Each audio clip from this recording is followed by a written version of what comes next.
Hello and welcome back to Nora's Kitchen. This is our Rosh Hashanah edition where we have given you a beautiful Rosh Hashanah menu just to change up how it's going to be this year because we're not at shul, so we all have time to cook. Not only do we have time to cook, we have time to change up the recipes that we use. Usually it's the same old. We're trying to change it up for you now. So today, instead of having a green salad, we're going to make a kale salad. So this is how we're going to start. The most important thing about this salad is the dressing. So it's good to get this done right. You will need a bowl and a whisk or a fork if that's all you have, which that's all I have at the moment. In this bowl, we are going to use half a cup of olive oil, which seems like a lot, but it's not because we're going to add a lot of flavor into this. Then we're going to do a quarter cup of red wine vinegar, which smells amazing, especially when we pair it with another quarter cup of freshly squeezed orange juice. So you can get your kids to help with all the measurements. Look, face it, we're going to be doing Rosh Hashanah together. We're going to be doing the lunch, the dinners together. All the food we're going to be eating that we used to have to rush because we had to go to shul, we had to get back from shul, and everything had to happen around the shul. This year we don't. So get your kids to help out all of the measurements. You have the recipe because we gave it to you. You can see mine. It's completely schmutzed. That's how I work. I'm a very messy cook. But at the end of the day, it will all taste the same. So at the moment, we've got our 3 liquid ingredients in here. We're going to give it a little bit of a whisk up. And, you know, it really just needs to be combined. You don't need to go crazy. Now, then we have our 2 tablespoons of minced shallots. Now, why do we use shallots instead of onion? Well, shallot is very delicate, not like onion, and much better pairs with dressings. So if you're cooking stews and stuff, obviously you'd use an onion, but shallots really goes well. And the finer you chop it, the better it will be in this dressing.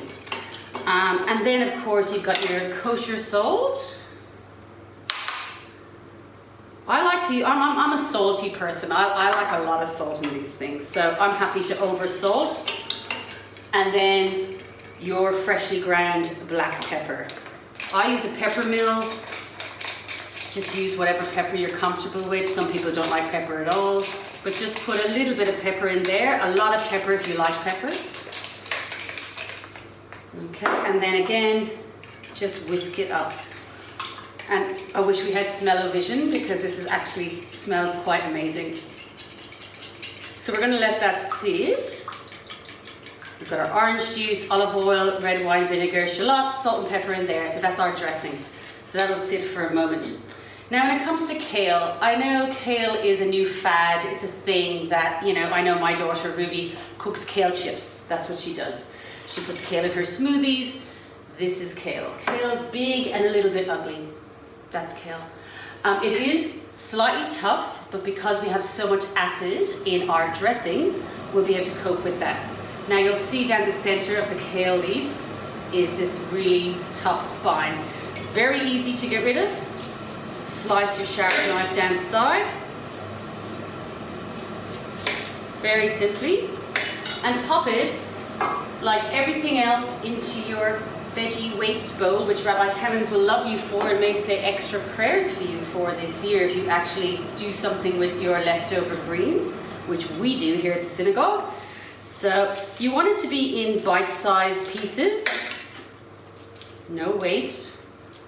I mean, you could probably use this in a soup or something just to get some stock, but I'm not making soup today because it's springtime. It's spring and we're celebrating Rosh Hashanah, albeit not the same as we normally do. So I obviously have my washed kale prepared over here. So I'll pop that in the bowl. We've also got sliced apples. Now, if you slice your apples well ahead of time, then you need to soak them in water until you use them, kind of like potatoes. So we'll sprinkle those over the top. And then we're going to add our dressing in. And the thing about kale is it is a bit tough. There is no doubt about that. But it's also one of those vegetables that really responds well to a good massage. And all of that acidity in our dressing is going to help break down that toughness. So I prefer to put everything in first, but we're going to go ahead now and put in our cherries. You can use cranberries, you can use any type of dry fruit that you like. The red just looks really beautiful against the green. And then we have our sliced almonds over the top. This can sit in the fridge for an hour or two, covered lightly, but it's going to bring out all the flavors of this absolutely beautiful salad.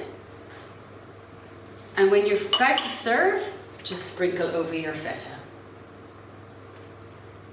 And voila, there we go. Kale salad with apples and almonds.